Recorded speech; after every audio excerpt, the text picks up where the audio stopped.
día, ¿cierto?, que Dios ha permitido que lo podamos separar para Él y para su gloria. Vamos al Salmo 43 del Salterio de Ginebra, antes de pasar a la palabra de Dios, para que entonemos este hermoso salmo. Búscame, oh Dios omnipotente. A medida que lo vayamos encontrando, nos ponemos de pie para entonar este Salmo 43.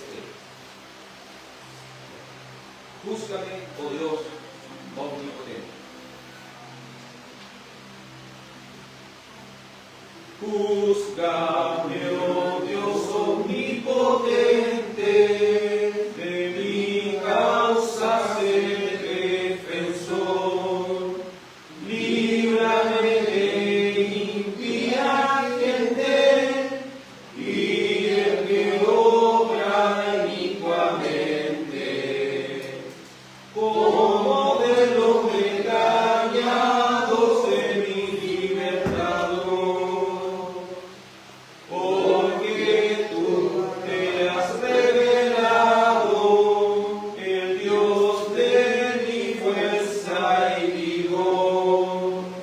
Porque pues me has desechado, porque andaré yo enlutado por la perversa opresión de mi perseguidor. Tu luz y tu verdad en mía está saciada la verdad. En mi alma me serán por guía, me conducirán cada día al monte de tu santidad, allí donde tú estás. Entraré, Dios, los altares, el Dios que es gran felicidad. Del gozo mío inefable, te alabaré con alma amable. Oh Dios de eterna majestad, Dios mío, si en verdad, porque te abates, oh mi alma, porque empiezas con turbación. Espera a Dios y tengan calma, porque habré de dar alabanza. De mi persona salvación y mi potente Dios.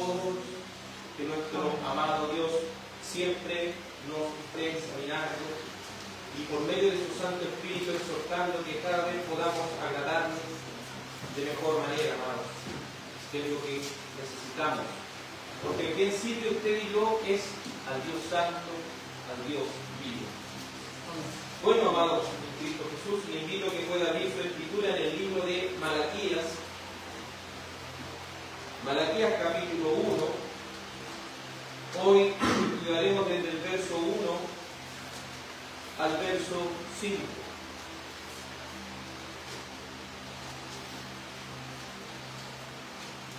Malaquías capítulo 1. A medida que lo vayamos mostrando, nos vamos poniendo de pie para así dar lectura a la palabra de Dios.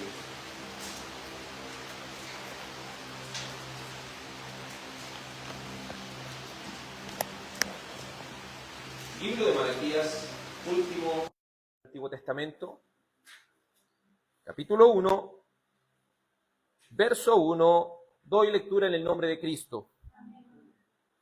Oráculo de la palabra del Señor a Israel por medio de Malaquías. Yo los he amado, dice el Señor, pero ustedes dicen, ¿en qué nos has amado? ¿No era Esaú hermano de Jacob? Declara el Señor. Sin embargo, yo amé a Jacob y aborrecí a Esaú, e hice de sus montones desolación, y di su heredad a los chacales del desierto. Aunque Edom dice, hemos sido destruidos, pero volveremos y edificaremos las ruinas. El Señor de los ejércitos dice así, ellos edificarán, pero yo destruiré. Y los llamarán territorio impío y pueblo contra quien el Señor está indignado para siempre. Sus ojos lo verán y ustedes dirán, sea engrandecido el Señor, más allá de las fronteras de Israel. Amén. Le ruego que oremos. Amado Padre, nos presentamos delante de ti con temor y temblor, y a su vez, Señor, anhelando que puedas hablarnos a través de tu santa palabra. Tú nos has dejado esta palabra revelada, oh Dios, para que a través de la iluminación que tu Espíritu Santo nos da, la podamos exponer para el crecimiento de tu iglesia, Señor, para que vayamos creciendo en el conocimiento de su voluntad y en toda sabiduría e inteligencia espiritual. Quiero reconocer, oh Dios, mi total dependencia que tengo de ti, Señor, porque si no fuera por ti, oh Dios, no podría pararme en este lugar a predicar tu palabra. Pero a usted le ha placido, Señor, que podamos exhortar tu palabra el día de hoy. Por eso te ruego que puedas abrir el entendimiento de nuestros hermanos, para que puedan comprender con diligencia esta santa palabra de Dios. Que con temor podamos oír atentamente y no dejar caer en tierra ninguna de las palabras de Dios. También permíteme predicar tu palabra bajo la autoridad de las Escrituras y bajo la dirección de tu Santo Espíritu. Te ruego todo esto, Padre, en el nombre de tu amado Hijo Jesús. Amén y amén. Favor de tomar asiento, amados en el Señor. Como ustedes saben, entramos al libro de Malaquías. Estábamos estudiando ya hace varios años los 12 profetas menores, del Antiguo Testamento. Este es el 10º profeta que ya estamos estudiando con la ayuda del Señor a lo largo ya de 3 años. Hemos dicho anteriormente en la introducción al libro de Malaquías que Malaquías significa mi mensajero. Amén. ¿Cuál es el significado de Malaquías? Mi mensajero. Y al entender esto, como lo hemos visto en los profetas menores, nos damos cuenta que lo que es el significado del nombre del profeta es lo que se refiere el libro. Y este libro no es la excepción. Sabemos que aquí es donde se profetiza en el capítulo 3 de que Dios enviaría su mensajero delante de él. ¿Y quién sería ese mensajero? Juan el Bautista, ¿cierto? Quien prepararía el camino al Señor. Mi mensajero. Este es el último de los profetas menores, el cual habló antes de los 400 años de silencio que vino a este pueblo de Israel. Vemos también que Malaquías posiblemente sea contemporáneo de Esdras y Nehemías, casi en el final de los días de ellos, en los cuales los muros ya habían sido reedificados, en los cuales el templo también ya había sido reedificado. Habían pasado 100 años desde que Zorobabel volvió con el primer grupo a aquel pueblo de Israel. Pasaron aproximadamente 100 años desde que Ageo y Zacarías exhortaron al pueblo a que tuvieran ese ánimo y ese aliento de reedificar, aunque tuviesen pocas cosas. Dios de alguna manera les prosperaría para que ellos pudiesen continuar con esto que la palabra dentro del pacto les había dicho, que Él haría morar su presencia en aquel templo. Luego de eso, hablando acerca del contexto en el cual vivía el pueblo de Israel en los tiempos de Malaquías, no era un buen tiempo. Era un tiempo, como le dije anteriormente, de los cuales hace 100 años que habían regresado, pero las promesas de Ezequiel, de ese esplendoroso templo que nos muestra a través de los últimos capítulos de su libro, ni se parecía al segundo templo. Las profecías como las de Joel, las profecías como las de Amós, Las profecías como las de Jeremías, como las de Isaías, de que Israel sería cabeza de naciones, no estaba viéndose en cumplimiento. Y así lo que los profetas una y otra vez habían manifestado, habían pasado 100 años, habían regresado del exilio y aún no veían el cumplimiento de estas cosas. Por lo cual el pueblo comenzó a desanimarse. Por lo cual el pueblo empezó también a endurecerse. Y se endureció a tal punto que dentro del libro de Malaquías se puede ver su verdadero estado espiritual. Y su verdadero estado espiritual era deplorable, porque le hacían preguntas capciosas al Señor y le decían, ¿en qué te hemos amado? ¿En qué te hemos robado? ¿En qué hemos hecho esto y en qué hemos hecho aquello? El pueblo se había endurecido. Pero Dios envía a su mensajero. Pero Dios envía a Malaquías a darle un mensaje que para nosotros podría ser sorprendente. Y es el amor que Dios tiene a su pueblo del pacto. El amor que Dios tiene hacia su pueblo. Si pudiésemos definir Malaquías, podríamos definirlo con una sola palabra. El mensajero que habla del amor que Dios tiene hacia su pueblo. De eso es lo que nos tratará este libro, como lo vimos en la introducción pasada. Ellos habían llegado a tal punto a decir en Malaquías 3:14, es vano servir a Dios. ¿Qué provecho hay que guardemos sus ordenanzas y que andemos de duelo delante del Señor? ¿Se fija el estado en el que ellos estaban? Es como, ¿de qué sirve si la palabra decía en Isaías que cuando nosotros volviéramos del exilio íbamos a ser cabeza de nación? Cuando volviéramos del exilio iba a venir el Mesías, el cual reinaría sobre todo. Pero no vemos más que un pueblo que a duras penas está viviendo ahí en un desierto, está resistiendo con esa inclemencia del tiempo, que está resistiendo internamente. Porque al no cumplirse todas estas cosas, era un pueblo que estaba resistiendo en un lugar nomás. Por lo cual ya no tenían tanto para las mantenciones del templo, no tenían tanto para las mantenciones de la ciudad, solamente estaban sobreviviendo ahí nomás.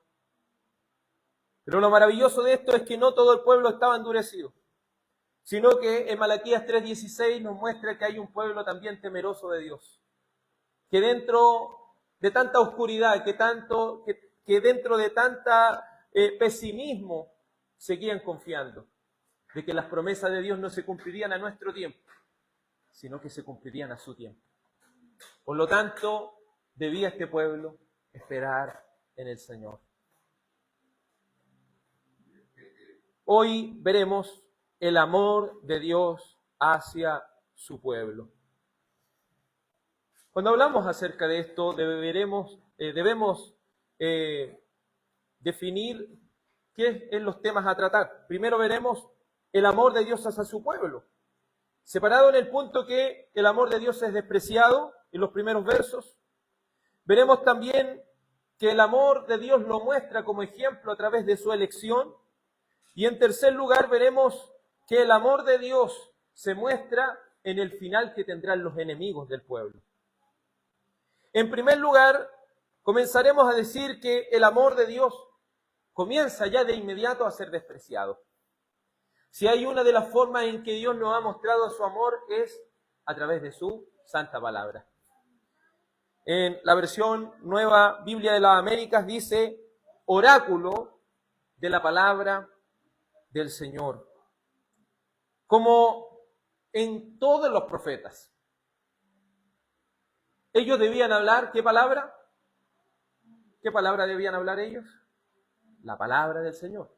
Por eso, una de las cosas que más se repite en los profetas es, así ha dicho ¿quién? Así ha dicho Jehová. Así ha dicho el Señor. Así ha dicho el Dios del pacto, el Dios que ha prometido que sería fiel a su pacto. Entonces, Malaquías no es diferente, el mensajero parte diciendo, esta es palabra del Señor.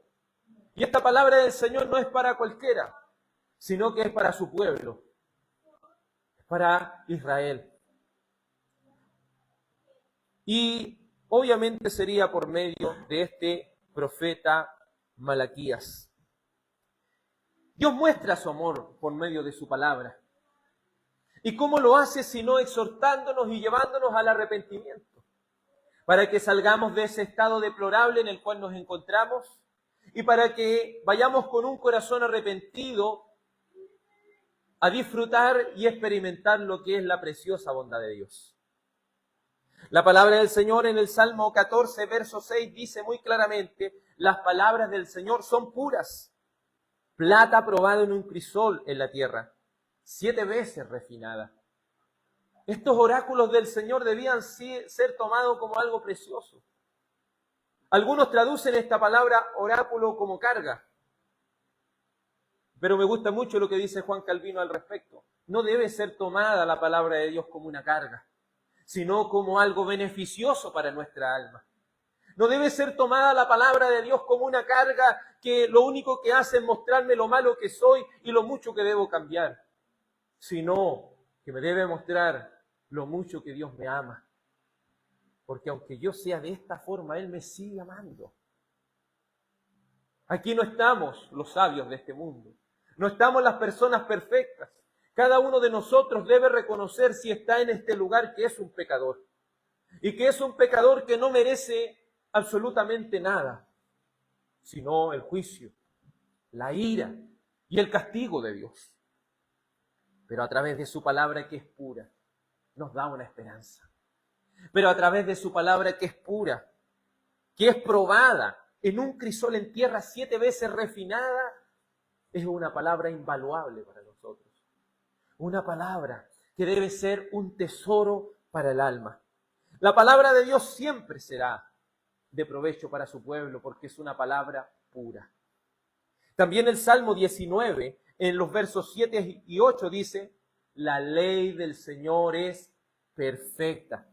Me gusta esta versión porque dice que restaura el alma.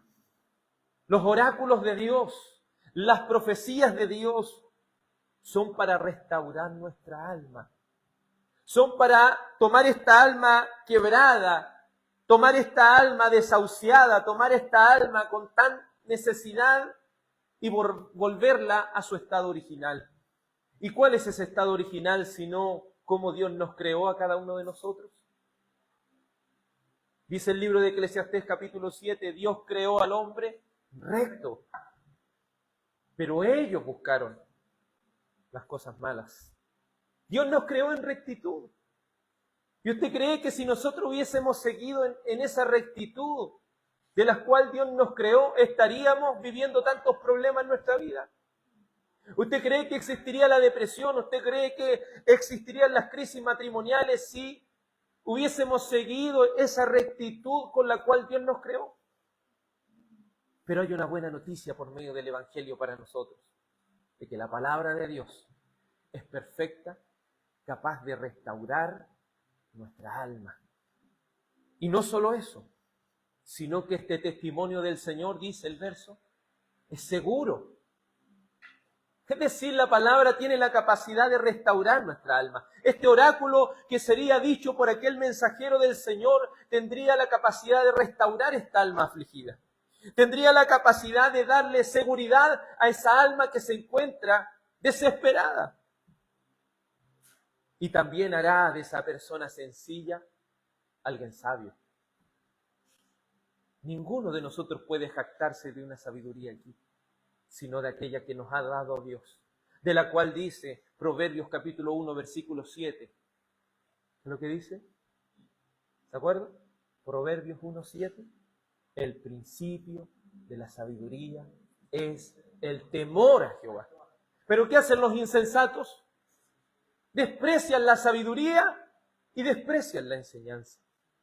No debemos dejar caer en tierra esta palabra de Dios, porque lo que fue escrito en los tiempos de Malaquías, también podemos encontrar mucha enseñanza para nuestras vidas y para la vida de la iglesia misma.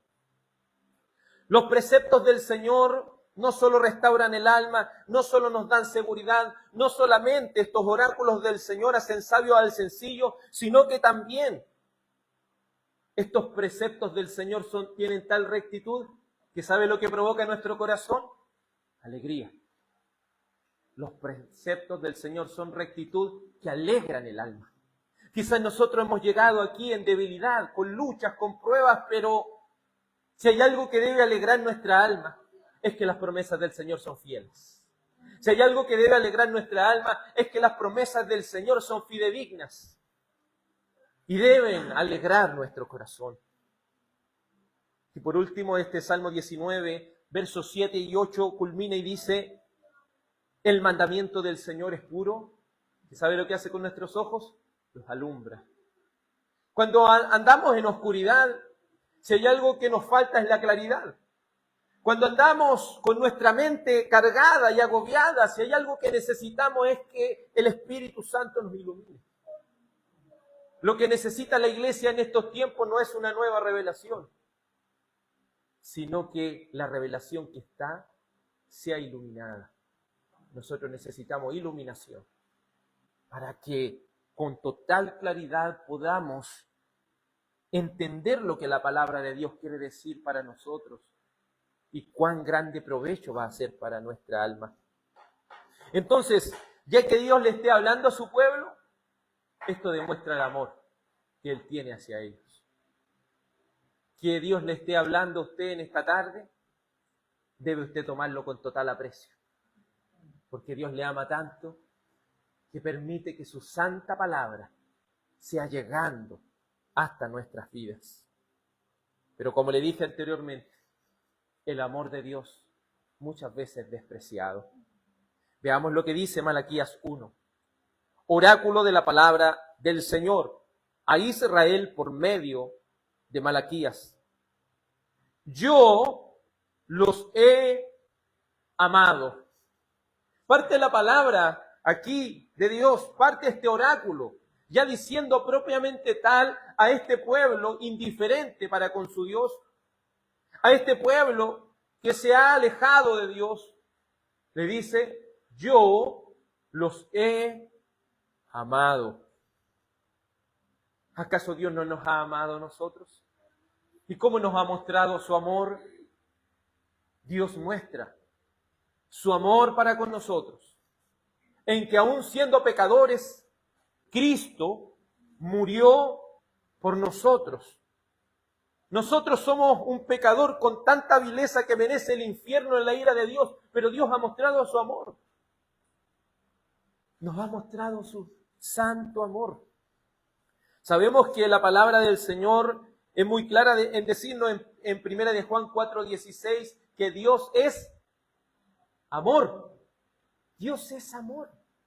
Por lo tanto, debemos entender cuando hablamos acerca de que Dios es amor, es que su esencia misma es amor. No es que Él posea amor como nosotros lo poseemos, sino que Él es la esencia misma del amor. Y que Él diga yo los amo, le está diciendo es que yo, con mi esencia misma, le estoy amando. Esta es una declaración maravillosa. Pero ¿cómo responden ellos? Mire lo que dice, verso 2. Yo los he amado, dice el Señor. Y si en la versión nueva Biblia de las Américas, ¿cierto?, aparece Señor y aparece en mayúscula, ahí estamos hablando de Yahvé, estamos hablando del Dios del pacto, estamos hablando de Jehová. Y aquí le está diciendo que el Dios del pacto es el que los ha amado. Ese pacto unilateral que Dios ha hecho con su pueblo de salvarlos. Él los ha amado de una manera fiel, de una manera que no los dejará desahuciados. Pero ustedes dicen, dice la palabra, pero ustedes dicen, ¿en qué nos has amado? No hay nada más triste que un amor no correspondido. No hay nada más triste que un amor que no recibe nada a cambio. Sabemos que el amor es por gracia y no debemos esperar recibir nada a cambio, pero sí el amor de alguna manera debe ser correspondido. Pero aquí tenemos a un Dios que dice a su pueblo, yo les amo. Y ellos responden de una manera tan frívola, de una manera tan dura. ¿En qué nos has amado? ¿En qué nos has amado? ¿No nos gustaría llegar al último capítulo del Antiguo Testamento para que un pueblo que ha pasado por tantas cosas diga en el final, ¿en qué nos amaste? ¿No es algo descabellado lo que ellos están diciendo? Si tenemos 38 libros antes de Malaquías que nos muestran el amor de Dios hacia un pueblo duro de cabeza.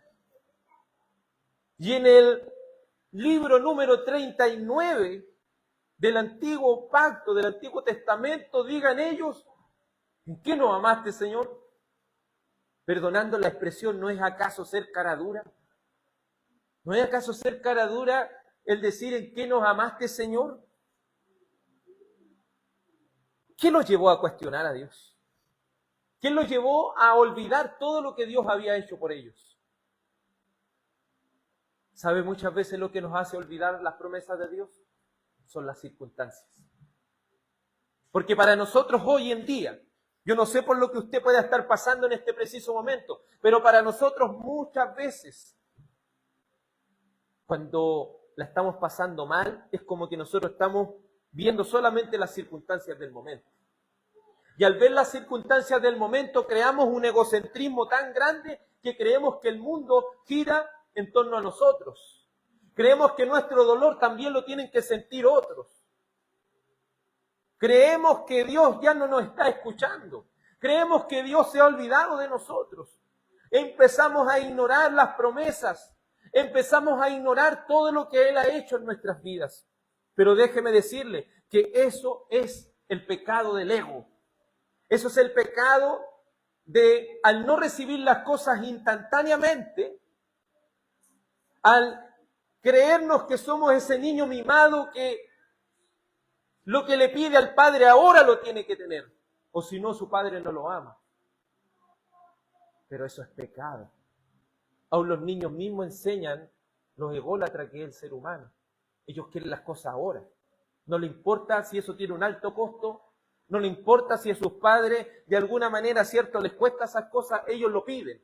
Así se estaba comportando Israel. Como un pueblo que parece que todos estos años no había aprendido nada. Es triste pensar eso. Algunos de los eruditos dicen que ya habían pasado casi 2000 años de toda esta historia bíblica. Más de 2000 años habían pasado y ellos en 2000 años, ¿qué habían aprendido? ¿Qué habían aprendido en 2000 años? Si hay algo que nosotros no debemos olvidar en estos tiempos angustiosos, en esos tiempos de oscuridad, en esos tiempos que nos cuesta ver las promesas de Dios, en esos tiempos que queremos que se responda ahora a la oración, no debemos olvidar lo que el Salmo 37, versículo 4 al 5 dice: pon tu delicia en el Señor. Pareciera ser algo diferente a lo que nosotros estamos pidiendo. Señor, yo quiero que tú me contestes ahora mi petición. Pero ¿qué parte diciendo el Salmo 37, versos 4 y 5? Pon tu delicia en el Señor. ¿A dónde debe estar puesta tu mirada? Como cantábamos hace un momento. ¿A dónde debe estar puesta tu mirada? Cuando estés sufriendo esos tiempos angustiosos, ¿dónde debe estar tu mirada? ¿En tu problema o en Cristo? ¿Dónde debe estar puesta tu mirada? Pon tu delicia en el Señor. ¿Y qué pasa? Luego, y te dará las peticiones de tu corazón. Es parecido cuando dice, buscad primeramente el reino de Dios y su justicia y lo demás será añadido. Es parecido. Porque el fin principal del hombre no es glorificarse a sí mismo, sino que es glorificar a Dios. Y no glorificar a Dios de una manera como por obligación, de una manera pesada, como una carga, como algunos han querido interpretar, sino que debe ser un disfrute. Si no está disfrutando a Dios en su vida, examínese a sí mismo si verdaderamente ha nacido de nuevo. Porque el fin principal del hombre es glorificar a Dios y disfrutar de Él para siempre. El Salmo 37, versos 4 y 5 dice, pon tu delicia en el Señor y Él te dará las peticiones de tu corazón. Encomienda al Señor tu camino, confía en Él y Él actuará. ¿A quién debemos encomendarnos? ¿A quién debemos dejarle toda esta pesada carga? ¿A quién debemos dejársela? Al Señor, al Señor. Encomienda al Señor tu camino. Confía en Él. ¿Sabe lo que nos falta? Es esa confianza. Cuando estamos así de desanimados y nos levantamos en la mañana así desanimados, así como agobiados, como creyéndonos el centro del mundo, ¿saben qué no estamos confiando? En el Señor.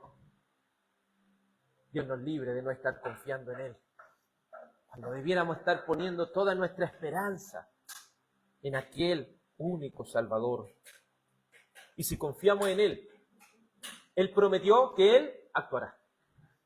Pero a nuestro tiempo, no. Porque si entendemos la premisa, es que primero debemos poner nuestra mirada en el Señor.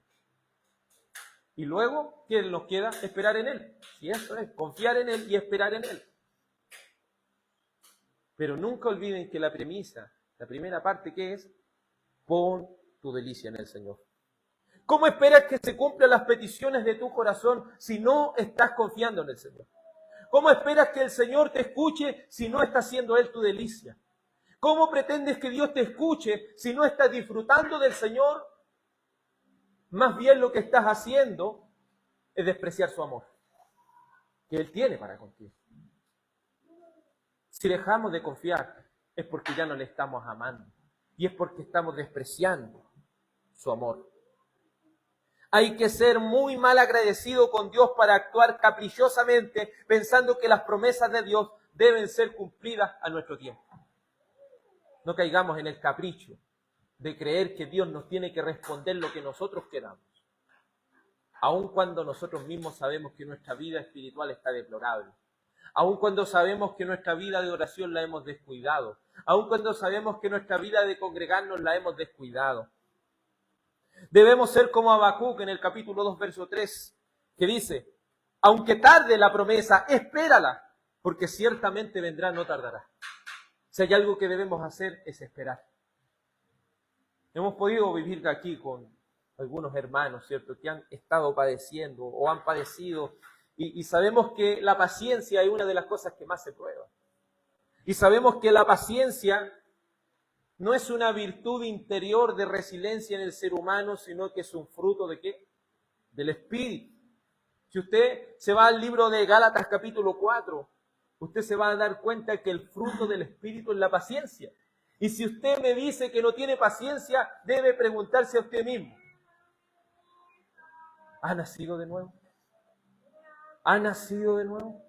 Es que no tengo amor, ¿ha nacido de nuevo? Es que no tengo fe, ¿ha nacido de nuevo? Porque no dice los frutos, sino el fruto, como un compuesto. Si tenemos uno, los tenemos todos. No podemos tener uno y otro no. Porque si no, no tenemos al Espíritu.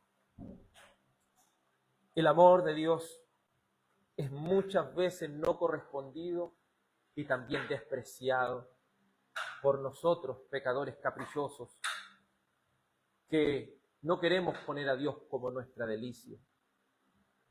Caprichosos pecadores que no queremos confiar en el Señor, sino confiar en nuestras propias fuerzas, confiar en nuestras propias cosas que queremos actuar. En segundo lugar, Malaquías mostrará este amor de Dios por medio de la elección. Volvamos a Malaquías capítulo 1, versículo 2. Yo los he amado, dice el Señor, pero ustedes dicen, ¿en qué nos has amado? ¿No era Esaú hermano de Jacob?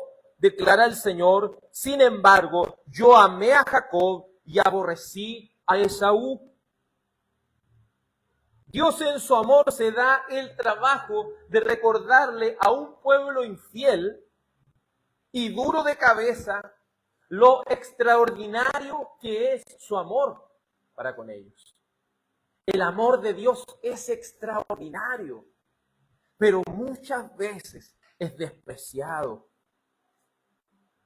Él amó y eligió por gracia al patriarca Jacob, cuyo nombre significa suplantador.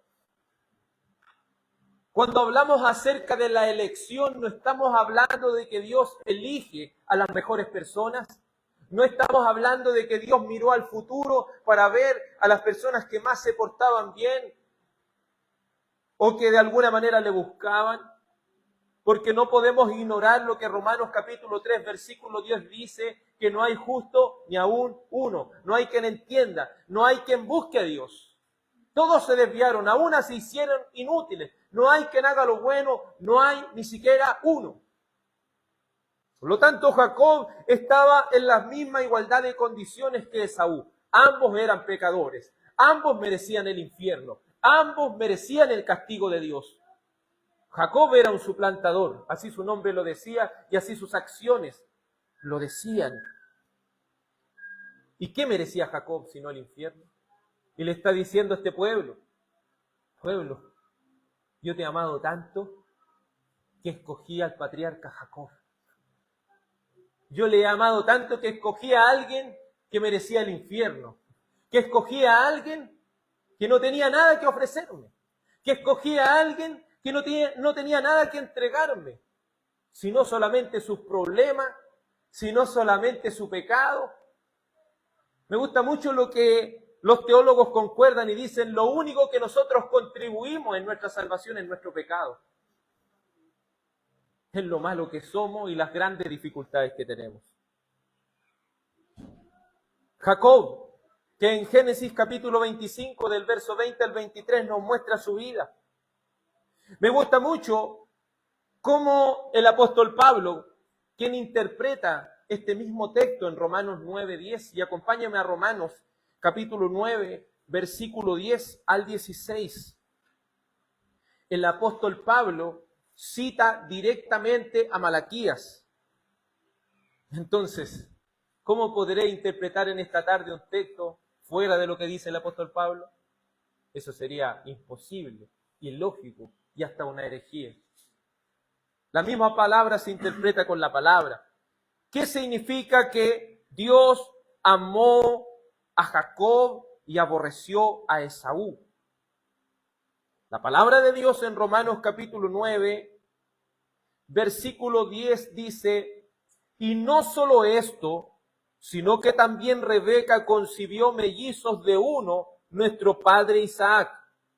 Porque cuando aún los mellizos no habían nacido y no habían hecho nada, ni bueno ni malo, para que el propósito de Dios conforme a su elección permaneciera, no por las obras, sino por el que llama, se le dijo a Rebeca, el mayor servirá al menor, tal como está escrito, a Jacob amé, pero a Esaú aborrecí. ¿Dónde estaba escrito eso? En Malaquías, capítulo 1, versículo 2. ¿Qué pues diremos?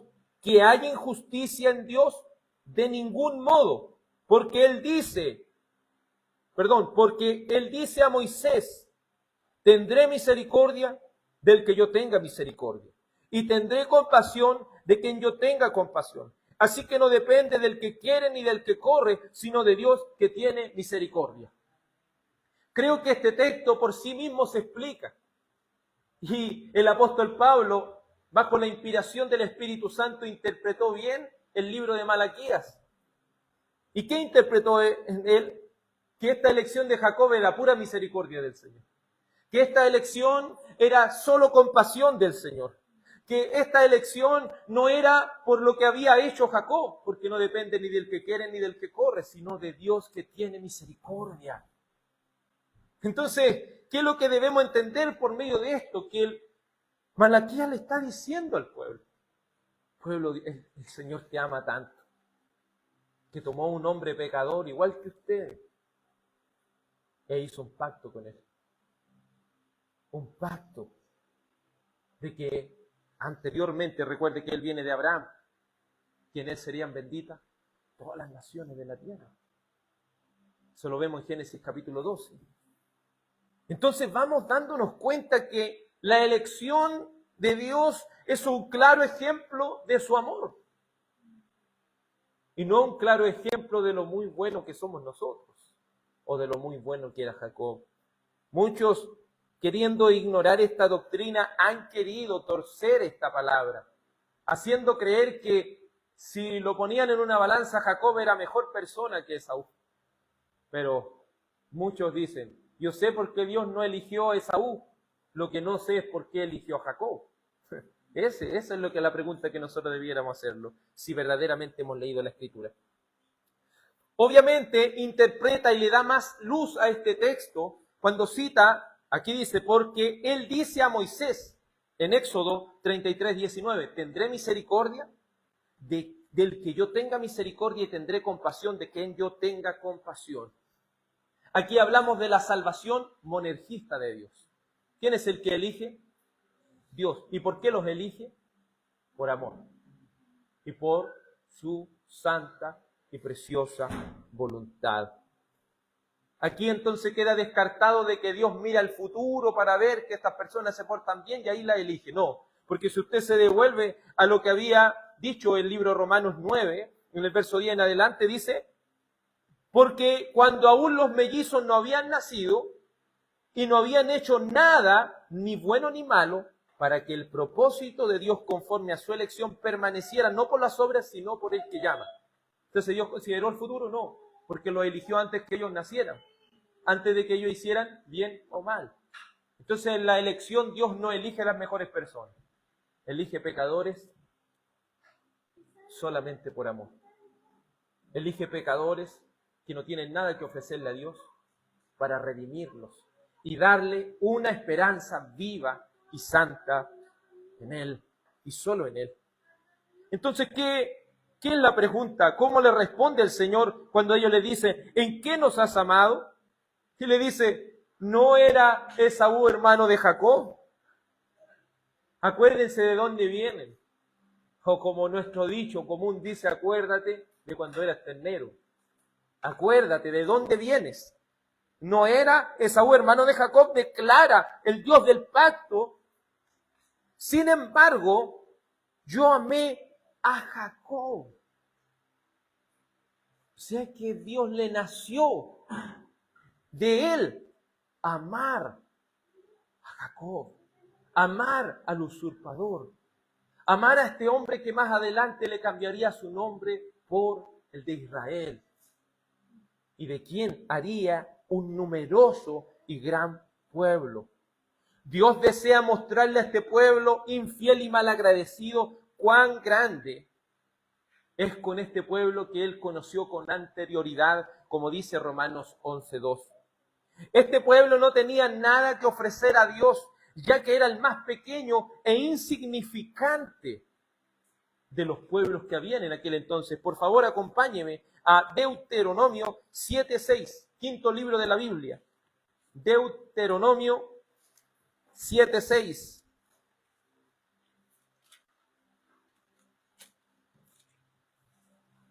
Quinto libro de la Biblia, Deuteronomio 7:6. Dice así la palabra del Señor.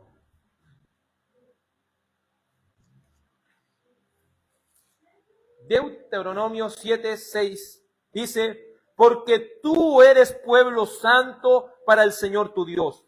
El Señor tu Dios te ha escogido para ser pueblo suyo de entre todos los pueblos que están sobre la superficie de la tierra. El Señor no puso su amor en ustedes, ni los escogió por ser ustedes más numerosos que otro pueblo, pues eran el más pequeño de todos los pueblos. Mas porque el Señor los amó y los guardó el juramento que hizo a sus padres, el Señor los sacó con mano fuerte y los redimió de la casa de servidumbre, de la mano de Faraón, rey de Egipto. Entonces Dios los amó porque ellos eran los mejores, eran los más insignificantes. Dios los amó porque ellos tenían algo que ofrecerle al Señor. Nada, ellos no tenían absolutamente nada. ¿Y qué es lo que movió a Dios para escogerlo? Su amor. Su amor. Hay algo que Dios está obligado a hacer, y es la justicia. Pero si hay algo que Dios no está obligado, es a tener misericordia. Porque la misericordia es selectiva. Dios elige a quién tener misericordia. Recordemos que la etimología de la palabra misericordia es miseria, cardio. Es decir, un corazón que se acuerda de la miseria, si lo pudiésemos traducir así más informalmente. Entonces, Dios tiene misericordia, se acuerda de este insignificante pueblo y lo salva. ¿Qué enseñanza nos puede dejar hasta este momento? Amado, dele gracias al Señor de que Él le haya escogido para salvación. No se enfoque tanto en las circunstancias que está viviendo. Mire a Cristo y vea lo maravilloso que Él ha sido con usted. Vea lo grandioso y majestuoso que ha sido con su vida. No veamos las circunstancias que estamos viviendo ahora, porque eso nos va a tapar la vista y nos va a impedir ver lo que Dios ha hecho con nosotros. No eclipse con su egocentrismo y con sus niñerías. No eclipse el amor que Dios ha tenido con usted, porque eso le haría ser tan malagradecido como este pueblo que le dijo: ¿en qué nos amaste? A veces no es necesario decir en qué nos amaste. A veces tan necesario con andar cabizbajo. A veces tan necesario con andar amargado con la vida. A veces tan necesario estar ahí aproblemado para mostrar con esos hechos de que no estamos valorando el amor de Dios, de que Él nos mantenga aún con vida, y más que con vida, con esperanza de una vida eterna en Cristo Jesús. Su amor es tan grande que obra una salvación monergista. Cuando hablamos de algo mono, ¿cierto? Hablamos de uno, gismo, trabajo. Y hay uno solo que trabaja para nuestra salvación, y ese es Dios. En Efesios capítulo 1, verso 4 al 5, donde dice: porque Dios nos escogió en Cristo antes de la fundación del mundo, para que fuésemos santos y sin mancha delante de Él. En amor nos predestinó para adopción como hijos, para sí, mediante Jesucristo, conforme a la buena intención de su voluntad. Usted no ande preguntando por qué Dios no eligió a otra persona. Alégrese de que Dios le haya elegido a usted para salvación. Alégrese de que el Señor le haya librado del mayor y terrible juicio del infierno. A veces estamos sufriendo aquí, amados hermanos, por una enfermedad o por algo, pero no sabemos que ese sufrimiento no se compara con el infierno, de donde Cristo mismo nos libró. Él nos dijo: en el mundo ustedes van a tener aflicción. Nos dijo que en el mundo la vamos a pasar bien. No, confíen, yo he vencido al mundo. En el mundo ustedes van a ser perseguidos. No dice que le vamos a estar tranquilos. Si no consideramos lo que es ser cristiano, amados, vamos a estar como este pueblo, que lo único que hace es mirar la circunstancia inmediata y no mirar todo lo que Dios ha hecho por ellos. Este pueblo debía estar agradecido de que Dios tuviese tan grande amor por ese patriarca, tan pecador como lo eran ellos. Porque si por Dios fuera, ese pueblo ni siquiera debería haber existido. Usted dice: ¿por qué? Recuerde de dónde Dios sacó a este pueblo. ¿Se acuerda de dónde lo sacó? De Egipto. Pero anterior a eso, ¿qué pasó con este pueblo? Anterior a eso, Dios le dio la promesa a un hombre que tenía una esposa, la cual era estéril. Por lo cual, si de Dios dependiera, si Él no quisiera, ¿cierto?, no le daría un hijo nomás. Y no existiría esa descendencia, no existiría ese pueblo, no existiría absolutamente nada. Pero Dios, de lo que es imposible para el hombre, formó una nación. Por lo cual este pueblo debían estar contentos de que después de haber pasado todo esto, ellos todavía estuvieran en pie por la misericordia. Hermano Vicente, por favor. Para que ellos pudiesen entender la misericordia del Señor. Ahora que estamos refrescando la memoria, ¿podemos ahora contemplar su amor? ¿Podemos contemplar el amor del Señor? ¿O las circunstancias nos siguen eclipsando su amor? No seamos malagradecidos. Y aún en las circunstancias desfavorables, sigamos contemplando el amor de Dios. Le animo, amados, a que aún en las circunstancias que no nos favorecen, sigamos mirando el amor que Dios ha tenido con nosotros. Quizás muchos de nosotros no hubiésemos hasta suicidado si no fuera por la misericordia del Señor. Quizás muchos de nosotros estaríamos ni siquiera hubiésemos nacido si no fuera por la misericordia del Señor. Quizás muchos de nosotros, quizás ¿dónde estaríamos hoy en día si el Señor no hubiese decretado soberanamente habernos elegido desde antes de la fundación del mundo? Alégrese y tome aliento su semblante, tome aliento su corazón del amor que Dios ha tenido con usted, porque hay muchas personas allá afuera que no tienen lo que usted tiene ahora en este momento. Ese amor tan precioso de Dios. Dios nos ha amado con un amor tan grande, con el amor con el que ama a su propio Hijo. Y esto sí que es algo tan inmenso. Sabemos que así como el Padre, el Hijo es Dios, porque en Él habita corporalmente toda la plenitud de la deidad. Y si Dios nos ama como ama a su Hijo, Él nos ama de una manera que nosotros no podemos dimensionar. Porque lo hermoso de la Trinidad que el Padre ha amado a su Hijo desde la eternidad. Nunca ha existido un momento en el cual Él no le haya amado. Y que con ese mismo amor Él diga que nos ama. Eso quiere decir que ni siquiera nosotros podemos dimensionar el amor que Dios ha tenido por nosotros. Es conocible pero incomprensible el amor que Dios ha tenido para con nosotros. Pero nosotros somos seres tan limitados y tan finitos que muchas veces nos duele una uña y ya vamos a pensar que el mundo se va a caer. Ya vamos a pensar que ya no tenemos nada, ni nada, ni nadie. El tercer punto. El amor de Dios y el final de los enemigos de su pueblo. Acompáñeme nuevamente ahora al verso 3. Y aborrecí a Esaú, e hice de sus montes desolación, y di su heredad a los chacales del desierto. Aunque Edom dice, hemos sido destruidos, pero volveremos y edificaremos las ruinas. El Señor de los ejércitos dice así, ellos edifican, pero yo destruiré. Y los llamarán territorio impío y pueblo contra quien el Señor está indignado para siempre. Según los exégetas bíblicos, no se debe suavizar esta palabra en el original, que es aborrecer. No sé si usted toma el comentario al texto hebreo por Carl y F. Keil, o toma, ¿cierto?, una Biblia de estudio como la de MacArthur. Usted puede ir a esa palabra original donde dice aborrecí y la palabra original es odié. Mire lo que le estoy diciendo. A Jacob amé y a Esaú odié.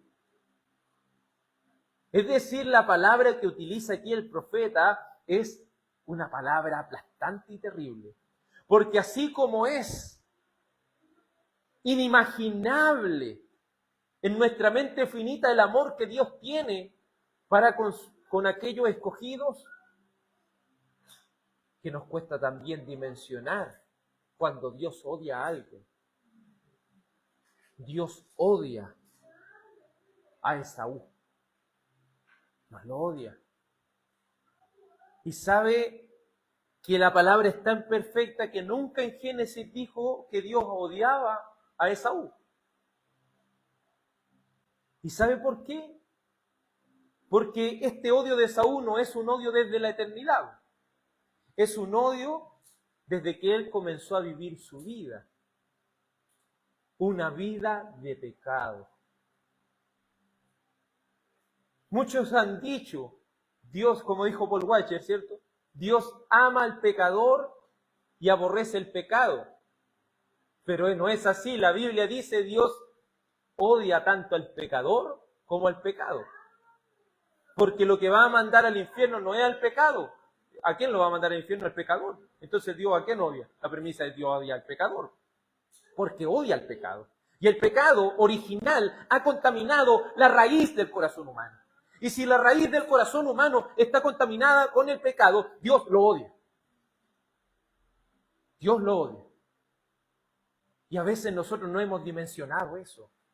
A veces creemos que, por ejemplo, en Colombia o en Estados Unidos están haciendo una iglesia satánica y los vemos vestidos de rojo, haciendo la estrella 5 puntas, y no entendemos que todo el que no está con Dios es del diablo. Si no necesita alguien hacer una iglesia satánica para ser de Satanás, sino que todo aquel que no sirve a Dios está sirviendo al diablo y está bajo la ira de Dios. Está bajo el odio de Dios constantemente. Desde que esa persona se levanta y nace en este mundo, Dios ya lo está odiando. Desde que esa persona fue concebida, Dios ya lo está odiando. ¿A causa de qué? A causa de su pecado. Porque esto no es un odio injustificado, esto es a causa del pecado. Dios puede odiar tanto a Jacob como a Esaú, pero Él eligió por su misericordia compadecerse del pecador Jacob. Solo por su amor. Porque le dije, la justicia debe hacerse sí o sí, pero la misericordia es algo que Dios elige hacerlo. Y usted puede decir, pero esos pecadores que Él eligió como Jacob, ¿cómo la justicia se cumplió en ellos? En Cristo. Si la justicia tenía que cumplirse sí o sí. Por eso Dios, y el odio que tiene a su pecado es algo que nosotros no dimensionamos. ¿Sabe que es tan grande el odio que Dios tiene? Que Él no consideró ni a su propio Hijo, a quien eternamente ha amado. Pero cuando el pecado, Él cargó con el pecado, todo ese aborrecimiento y la ira de Dios y el odio de Dios cayó sobre el Hijo. ¿Puede entender de alguna manera en su mente finita lo que estamos queriendo decir? Fue tanto que el Hijo de Dios, siendo verdadero Dios y verdadero hombre, pudo exclamar en aquella cruz, Dios mío, ¿por qué me has desamparado? Si el Hijo de Dios, a causa del pecado que cargó por nosotros, fue desahuciado por Dios, fue abandonado por Dios. ¿Cuánto Dios odia el pecado entonces? De una manera inimaginable. La ira de Dios está bajo los hijos de desobediencia. Si bien el libro de Génesis no habla del odio que Dios tiene hacia Esaú, sí lo podemos ver a través de la revelación progresiva de Dios. Por ejemplo, tenemos el libro de Abdías, donde en el capítulo 1, en el solo capítulo que tiene, muestra a un pueblo soberbio. Un pueblo que dice que con su poder va a hacer una estructura hasta llegar, como los de Babel, ¿cierto? Hasta el cielo. Pero el Señor le dice, aunque te remontares como el águila de los cielos, de allí te voy a derribar. También Dios aborrece, odia a Esaú, porque recuerde que en esta profecía de Abdías es una profecía contra Edom. ¿Y quiénes son los edomitas sino los descendientes del mismo Esaú? Porque Edom significa rojo. Significa como todo tiene su significado mismo, y no forzado en la palabra.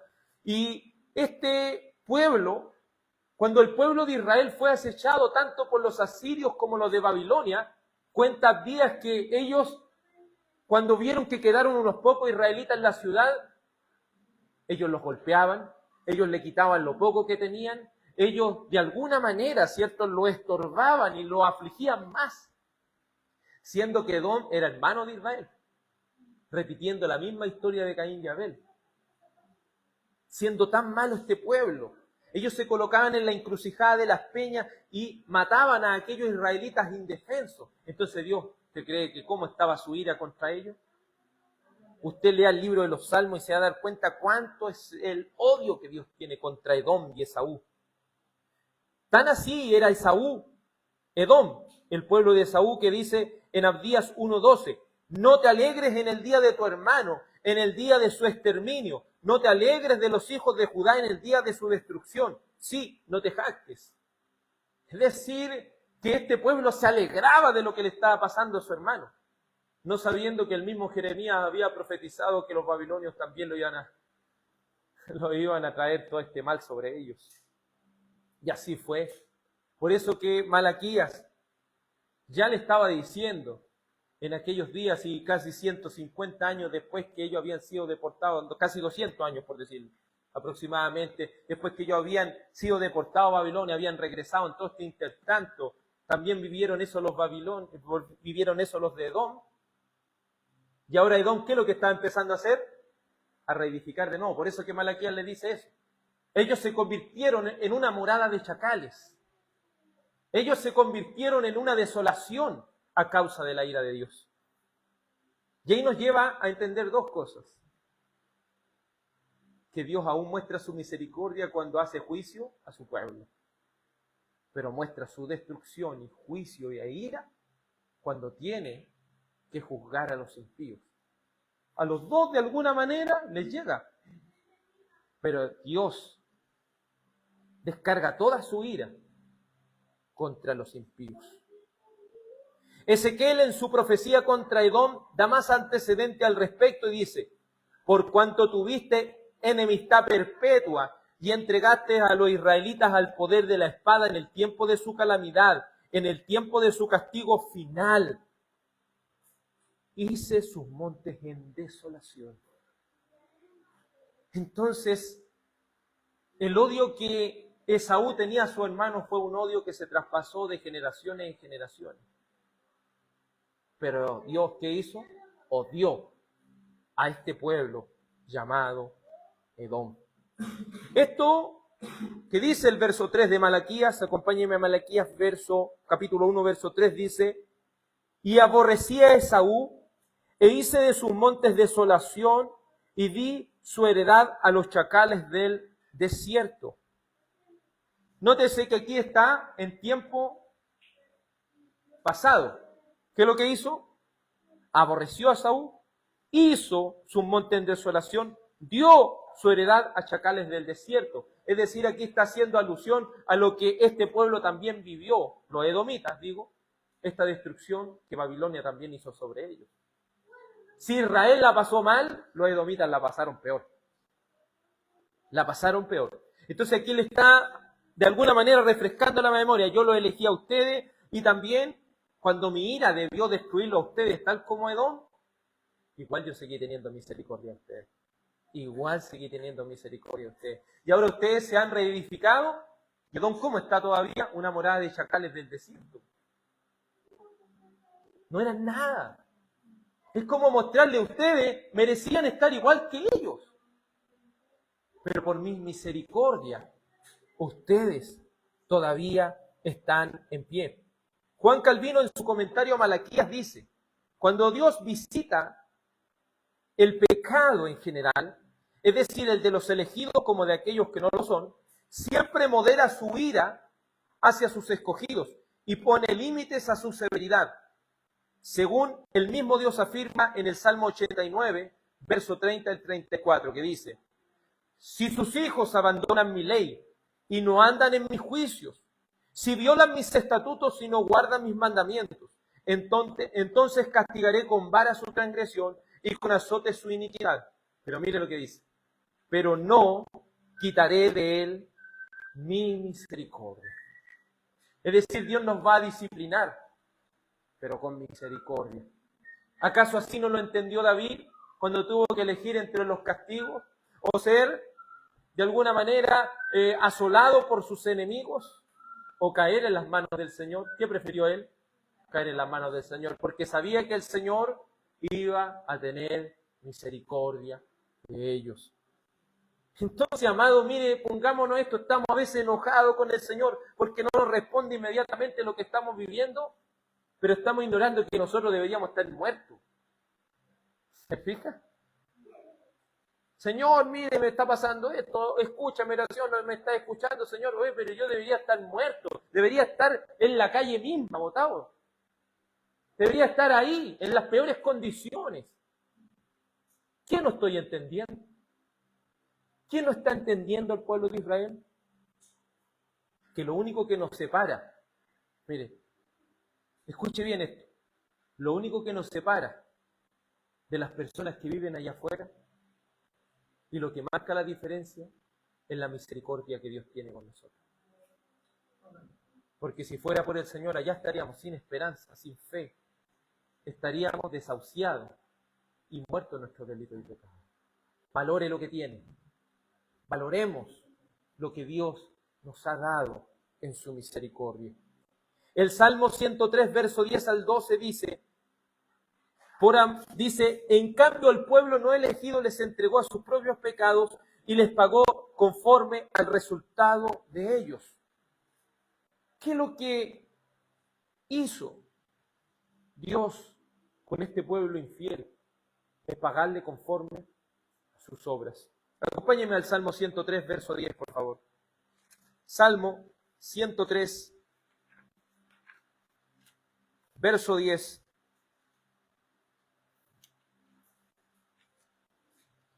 Dice así la palabra de Dios.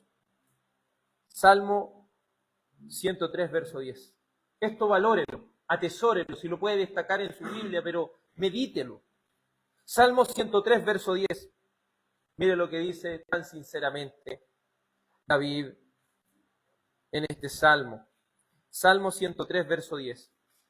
No nos has tratado según nuestros pecados, ni nos has pagado conforme a nuestras iniquidades.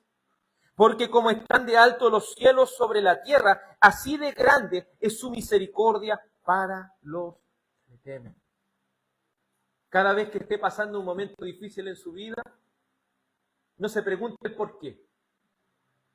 Convénzase de que Dios no le está pagando conforme a lo que usted merece. Que Dios no lo está pagando conforme a lo que verdaderamente merecemos. Cada vez que la esté pasando mal en la vida, diga, Dios no me ha pagado conforme a lo que yo merezco. Estoy viviendo una mínima fracción de lo que verdaderamente debiera recibir. Porque Dios ha sido misericordioso, ha sido clemente y compasivo con esta alma pecadora. Pero Edom, ese pueblo impío, que representa a todos aquellos que desprecian a Dios, a todos aquellos que quieren vivir en sus delitos y pecados, a todos aquellos que aman hacer el mal, a todos aquellos que desprecian el amor de Dios. Dice así el verso 4, Malaquías 1:4, aunque Edom dice, hemos sido destruidos, pero volveremos y edificaremos las ruinas. El Señor de los ejércitos dice así, ellos edificarán, pero yo destruiré, y lo llamarán territorio impío y pueblo contra quien el Señor está indignado para siempre. Es que no va a faltar el que dice Israel, pero mira Edom, está volviendo a reedificar. ¿A dónde está el juicio de Dios? Mira, está volviendo a reedificar. Es como que el profeta le dice, dile a aquellos que andan difamando, que aunque se vuelvan a levantar, el Señor los va a volver a destruir. ¿Y me va a creer que esto se cumplió tan plenamente? Porque en estos tiempos de los cuales está hablando aquí la palabra del Señor, históricamente, los que eran llamados los nabateos, aproximadamente 100 años después de la profecía de Malaquías, cuando los edomitas empezaron de nuevo a reconstruir su ciudad, vinieron los nabateos y les robaron todo, y le hicieron pedazo todo y no dejaron nada de ellos. Desde ahí Edom desapareció y se unió con los nabateos y formaron los que se conocen como los idumeos, de los cuales era Herodes, ¿te acuerdas? Herodes era mitad edomita, mitad nabateo. Entonces los edomitas así puros ya desaparecieron por completo, porque lo que dijo Malaquías se cumplió. O así un pequeño tip. Usted no sé si ha escuchado sobre Petra, esa ciudad tan hermosa que está construida en la misma peña. Ahí tienen que ver algo los parientes de Esaú y usted los va a ver, que lo único que quedaron de ahí son esas ruinas, ¿no? Y nada más. Y algo que estaba, porque ellos pensaban que al estar en la peña, al construir su ciudad en la misma roca, nada lo iba a poder destruir. De igual manera el Señor los devastó. Ellos ya dejaron de ser. Cada vez, amados, que usted se desanime por las circunstancias, recuerde lo que Romanos 8:18 dice. Pues considero que los sufrimientos de este tiempo no son dignos de ser comparados con la gloria que nos será revelada. Entienda una cosa, amado, que lo que usted está viviendo ahora ni siquiera es comparado con lo que vamos a vivir en la gloria con el Señor. No cree que su sufrimiento va a estar comparado con las cosas buenas que el Señor tiene para usted. Mire las cosas que el Señor tiene para usted. No se focalice en lo que está viviendo ahora. Culmina el profeta y dice en el verso 5, sus ojos lo verán y ustedes dirán, se ha engrandecido el Señor más allá de las fronteras de Israel. Si hay algo que el pueblo comprendería cuando Dios destruye totalmente los de Edom, es que Dios es soberano no solamente en los límites de Israel. Dios es soberano de toda la tierra. Dios es soberano de todo el universo. Dios es soberano porque tiene el control absolutamente de todas las cosas y nada ni nadie puede dañar sus planes. Por eso usted después de estos 400 años puede ver a un hombre llamado Simeón que al tener a Cristo, el Salvador, el Mesías en sus brazos, él se goza porque él esperaba y anhelaba que esa promesa se cumpliera y sus propios ojos pudieron verlo. Habían ciertas personas como María, José, que esperaban en estas cosas. Elizabeth, Zacarías, todos ellos esperaban. Y usted puede decir, ¿y cómo resistieron 400 años sin un profeta? 400 años sin la palabra, porque ellos pudieron ver la recompensa de los impíos, porque ellos pudieron ver que las promesas del Señor se seguían cumpliendo y el Dios soberano, a su debido tiempo, traería el cumplimiento de su Mesías y su reino del cual usted y yo estamos viviendo hoy. Porque si hay algo que debemos entender, Cristo está reinando ahora. Cristo está reinando ahora. Porque Él dijo en Mateo 28, 17, toda autoridad me es dada, tanto en el cielo como en la tierra. Ahora vayan y hagan discípulos a todas las naciones, bautizándolos en el nombre del Padre, del Hijo y del Espíritu Santo, enseñándoles a que guarden todas las cosas que os he dicho. Si Él está reinando, Él tiene su iglesia presente. Siempre tiene una embajada del reino aquí, un reino que se debe seguir expandiendo. Por eso dice, sus ojos lo verán y ustedes dirán, se ha engrandecido el Señor más allá de la frontera de Israel. La palabra se está cumpliendo y ni siquiera nos estamos dando cuenta. Y ni siquiera nos estamos dando cuenta. En conclusión, Dios muestra su amor a su pueblo a través de su palabra revelada, pues a través de ella muestra que nos restaura, nos da seguridad, nos hace sabios y su rectitud alegra nuestro corazón. Segundo, hay que ser muy mal agradecido con Dios para actuar caprichosamente pensando que las promesas de Dios deben ser cumplidas a nuestro tiempo. Tercero, este pueblo debía estar agradecido de que Dios tuviese tal amor con ellos, pues siendo tan insignificantes, tan pecadores e inmerecedores del amor de Dios, incapaces de colaborar con méritos para su redención, no tenían posibilidad alguna así como nosotros. Cuarto, no seamos mal agradecidos y aún en las circunstancias desfavorables sigamos contemplando el gran amor con el que nos ha amado Dios en Cristo. Por eso amaba a Dios a este pueblo. Lo amaba en su Hijo que vendría según el linaje de ellos para redimirlo. Quinto, cuando Dios visita el pecado en general, es decir, el de los elegidos como aquellos que no lo son, siempre modera su ira hacia sus elegidos y pone límites a su severidad. Por último, Dios es soberano sobre toda la tierra y no solo dentro de los límites de Israel. Él es fiel a sus promesas y no hay nada ni nadie que pueda estorbarlas, retrasarlas o impedirlas.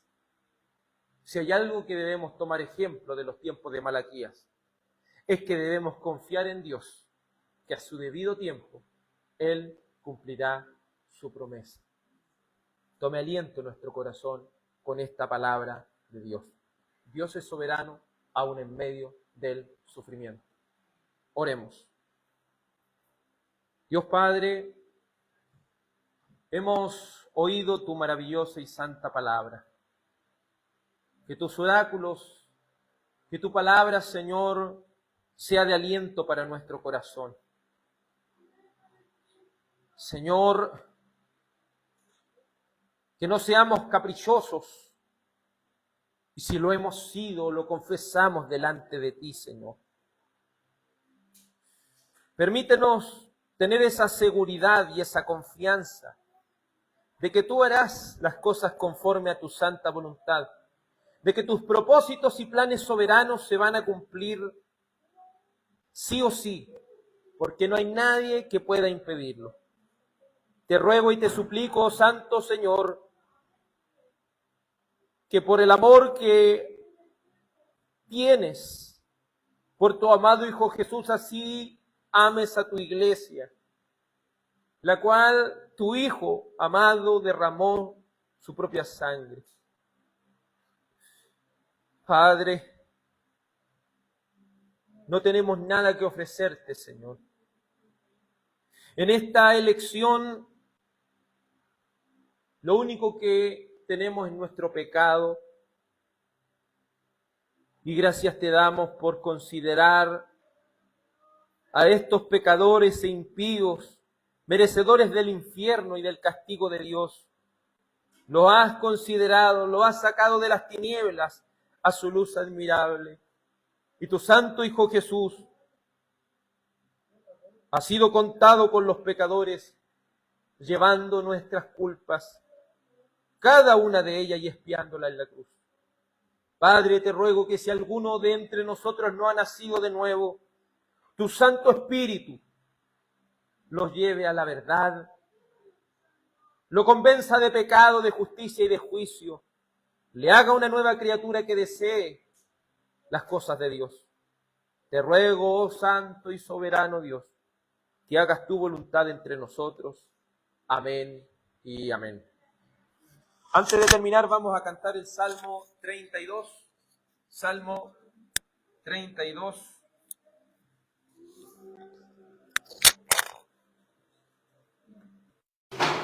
Es grandemente bienaventurado. Vamos a entonar este hermoso salmo.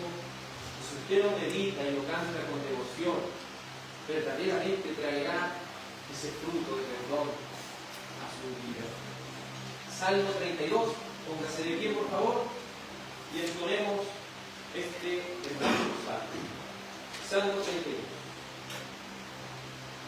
Es grandemente bienaventurado el que de transgresiones perdonado, que bienaventuranza recibió aquel cuyo pecado se cubrió.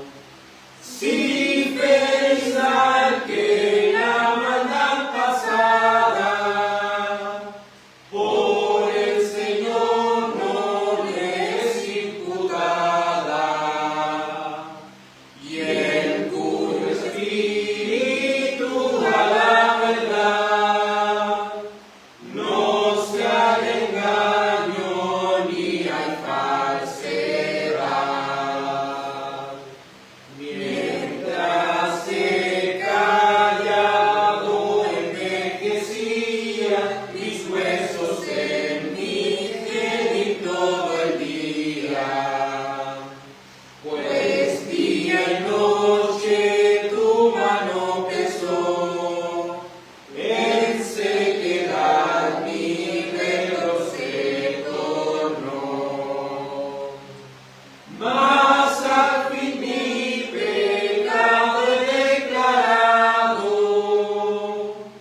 Padre amado, te ruego que bendigas a tu pueblo.